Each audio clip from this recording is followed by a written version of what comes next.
James Kelly is the newly elected chairman of the Irish Grain Growers Group. He farms on the outskirts of Athy in County Kildare with his brothers Joe and Micheál. They run an all-tillage operation.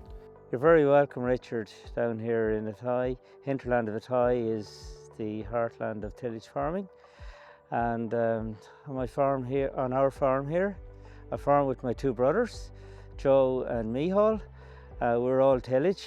We grow a range of crops. This year we're going to have 7 crops on our farm. Winter oilseed rape, our spring beans, spring peas, winter oats, winter barley, spring barley and winter wheat. Now, speaking to tillage farmers around the country over recent weeks, the consensus would be that last autumn was pretty perfect. Most crops went in good condition and have wintered very well. Has that been the case with yourselves? It certainly has, yeah. A lot of our winter crops are very advanced for the time of year, grew well over the winter period. Oilseed rape grew very well, established well. It was sown towards the end of August. But this year it got severely grazed with pigeons. But we put out the first of our compound on the oilseed rape yesterday. So we expect it to start growing vigorously from now on. Yeah, so we're here on the last week in February, looking towards the first week of March. Yeah. So generally speaking, I'm assuming that the next week or so we'll see you guys getting into top shape. There'll be a lot of field work required and a lot of field work undertaken. Yeah, well, field work is starting from now on, and our next task will be compound application on winter barley. How important are spring crops within the rotations that you would follow here? Spring crops are important from the point of view of the legumes that we grow. Spring beans and spring peas. Spring peas have traditionally been grown in the Athy area for bachelors in years gone by. Bachelors still buy some from farmers in the area, but we grow peas for feed. No difficulty harvesting peas? No difficulty harvesting peas, so far so good. So in terms then of the Grain Growers Group, I'm right in saying to you that you've been a member of the organisation from the get-go, from the very beginning? I have, yes, yeah. I was at the formation of the Irish Grain Growers Group, and I've been a member of the committee since the beginning. What difference, positive difference, has the Grain Growers Group made for tillage farming in Ireland? Well, the real positive difference is that we always try to highlight what we do in a very positive light, and we always try to add value and will continue to try to add value to what we do, that is grow crops. And whatever way we can add value to that, we will certainly do it. In terms then of looking at the next 12 months from your own personal perspective, what are the priority policy areas that you would like to see grain growers address and the government and the stakeholders within tillage addressing with you as an organisation? Well, certainly the government, I would like to see them giving support to the tillage sector, continued support and extra support to the tillage sector. We welcome the €100 per hectare payment that we got recently.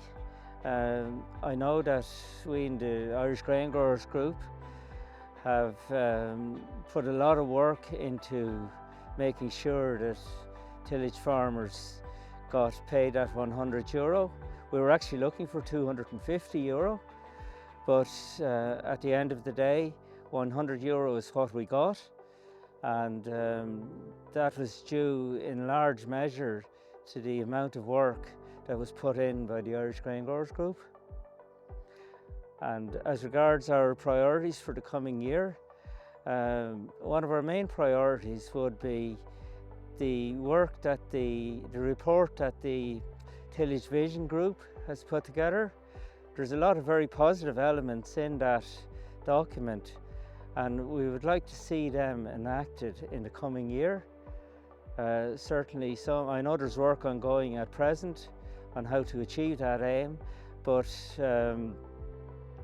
we certainly would like to see some of the measures. The priority measure that was highlighted in that document has been the tillage expansion and sustainability scheme, and we would like to see that brought into force in the coming year.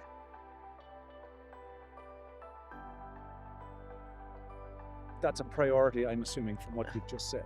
The Climate Action Plan for Ireland has the 400,000 hectare and 1 million acre target for tillage. I think it's by 2030. Yeah. I take it grain growers are fully aligned behind that target. We fully support that target, and it's a priority in the Climate Action Plan, as you said, Richard, and the government recognises it as being a priority. However, tillage at the moment is going in the opposite direction. The area of tillage is reducing year on year, so it needs support from government in order to achieve those targets. And the targets outlined in the Climate Action Plan for tillage, that tillage can do, is a strong cooperation measure and the growing of cover crops. Now, they're regarded as being an integral part of Ireland achieving its climate targets. Do you think does government and the other stakeholders that work with tillage farmers, do they fully recognise or value the fact that the carbon footprint of tillage farming and crop production is so low relative to other enterprises? Well, it's a well-known fact that we have one of the lowest carbon footprints of all farming sectors, and in terms of sustainability, what we produce here in Ireland, it has a much lower carbon footprint and is much more environmentally friendly than anything that can be imported. We produce 1.9 million tonnes of grain in this country, and Irish grain really needs to get special recognition. It was something we argued for at the Tillage Vision Group meetings, but unfortunately it wasn't included in the final document. But in terms of sustainability, it really needs to be revisited, and due recognition needs to be given to Irish grain. So, and when we say due recognition, I take it that means priced accordingly. Priced accordingly, yeah.